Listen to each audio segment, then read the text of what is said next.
Powered by the Montana Television Network. This is the 530 News on Q2, Montana's news leader. Hello, good Saturday evening, folks. Thank you so much for tuning in tonight. I'm Dustin Klemann. The roadways are improving, but Montana Highway Patrol reporting that in the last month, 5 troopers have been involved in crashes that were not their fault. On their Facebook page today, they also added that Major Lavin's patrol car was nearly sideswiped on Friday while he was out investigating another crash. This is a look at the scene. Fortunately, there were no major injuries in any of these cases, but in some of them, troopers were in their cars when they were struck. MHP said that these crashes were all caused by people driving irresponsibly, adding that the problem is that people should be more concerned, if not for their own safety, but just because it's not just the drivers who will pay for the damage. According to MHP, these crashes cost taxpayers thousands of dollars, since now these vehicles need to either be fixed or replaced altogether. Meanwhile, another crash. A Billings man was taken to the hospital with serious injuries after a car versus pedestrian accident on Central Avenue last night. Happened just before 9 p.m. in the area of Central Avenue and Crestwood. Sergeant Clyde Reed said responding officers found a 53-year-old man laying on the ground in what appeared to be having a serious head injury. Reed said the victim was breathing but unresponsive. He was then transported to St. Vincent Hospital. Officers spoke with the witnesses who stated that the victim, who was dressed in all dark clothing, had been wandering the neighborhood ringing doorbells and asking to borrow a phone prior to the accident. Police say witnesses observed the victim walking south across Central Avenue near the intersection of Crestwood when he was struck by an eastbound minivan. The driver of the minivan, also a local male, immediately stopped and called for help. BPD crash unit responded to the scene. It's unknown if any citations were issued. Billings Public Works Division has called its first go at plowing residential streets this year a success. With the rising temperatures, CMG contractors will begin to replow some of the residential streets that may need touch-up. CMG will again check areas in all 6 of the Billings streets. Their work will start Monday, January 8th at 7:30 a.m. Go to national news. President Donald Trump again today blasted Michael Wolff, the author of a White House tell-all book. The president blamed weak libel laws for allowing people to say whatever they want without retribution. But as Laura Podesta reports, Wolff isn't backing down.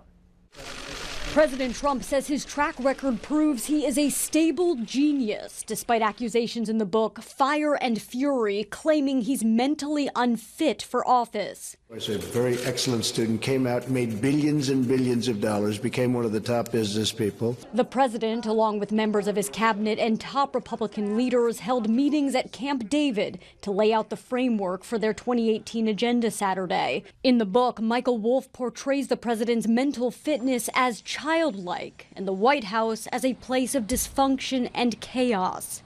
I have recordings, I have notes. I am certainly and absolutely in every way comfortable with everything I've reported in this book. Mr. Trump blamed former chief White House strategist Steve Bannon for allowing Wolff access to White House staffers. I guess Sloppy Steve brought him into the White House quite a bit, and it was one of those things. That's why Sloppy Steve is now looking for a job. Wolff is standing by his book and believes the revelations in it could be the downfall of Mr. Trump's presidency. The story that I've told seems to present this presidency in such a way that it says he can't do this job. The emperor has no clothes. And suddenly, everywhere, people are going, oh my God, it's true. He has no clothes. Mr. Trump calls the book a work of fiction. Laura Podesta, CBS News, New York. Wolff says he interviewed the president over a 3-hour period. Mr. Trump says it never happened. Also, the Trump administration has released its master plan in securing the border. That total cost ringing around $33 billion over a 10-year period. $18 billion will be needed for the border wall, according to Customs and Border Protection documents. Another $15 billion will be needed for technology, personnel, and readiness. The administration's plan spreads the cost and construction over the next decade. The fiscal year 2018, the request is for 60 miles of primary wall, 14 miles of secondary wall costing $1.6 billion. Numbers increase in subsequent years. Congress has not yet agreed to appropriate any of the administration's request for funds to that border wall. The Centers for Disease Control want everyone to be ready for the possibility of nuclear war, but they don't want anyone to panic. The CDC officials will meet January 16th in Atlanta to discuss personal safety measures and federal and local response team training for nuclear detonation. Some of the preparation topics include preparing for the unthinkable and, quote, roadmap to radiation preparedness. But the CDC says the meeting is not tied to recent tensions between the United States and North Korea. The planning for the meeting was set up last April. TSA security screeners had their hands full during the holiday season. The agency reporting that they screened more than 42 million passengers that passed through the airports across the nation. It's a new record for the TSA. Security workers also screened close to 31 million bags during the same period, which counted from December 15th to January 2nd. Agency says it also saw a record number of passengers during the Thanksgiving holiday, but officials say they still managed to keep the wait time below 20 minutes for 97% of passengers. Back here in our region, an Air Force sergeant based in Wyoming on Friday received a high honor, the Purple Heart. And it's an award that has family DNA. His great-grandfather also was given the same. Mariah Ellis spoke to the military's newest honoree.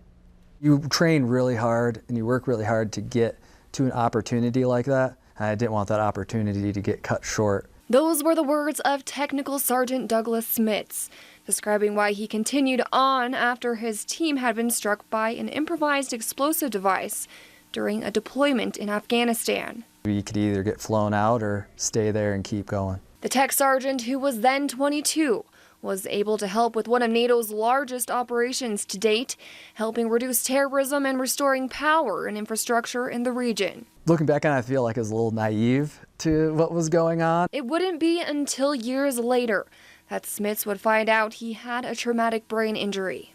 For me, I noticed some short-term memory type stuff. I ended up having to write things down a little bit more so than I had to before then. The airman now calls Cheyenne home, continuing to serve in the military at F.E. Warren Air Force Base, but now joins the ranks of an estimated 1.7 million others who have made the selfless sacrifice. And when you hear the story of this man's service and sacrifices, this is somebody that has never complained and never quit and continues to serve today. The technical sergeant now stands with a Purple Heart. A lot of amazing Americans have the award, so it kind of feels good to be a part of something that prestigious. An honor he didn't receive alone. I want to thank my EOD teammates. I wouldn't be here without them either. In Cheyenne, Mariah Ellis, CBS News Channel 5. Great story there. Still ahead on the Saturday edition of the Q2 530 News, cancer death rates are falling while seasonal flu activity continues to rise. Those stories in medical news next. And later in sports, could NDSU reclaim the FCS national title against the team that ended their run last season? Highlights from Frisco on the way. We go over to the Weather Center. Brett McCrummon in. Good evening, sir. Good evening to you. We had a beautiful day as we go ahead and take a look at the almanac. We saw a daytime high today of 44, well above our normal high of 36 for this time of year. We've got a couple more days of warm temperatures before snow showers show in our 7-day forecast. We'll have your full forecast in just a few minutes.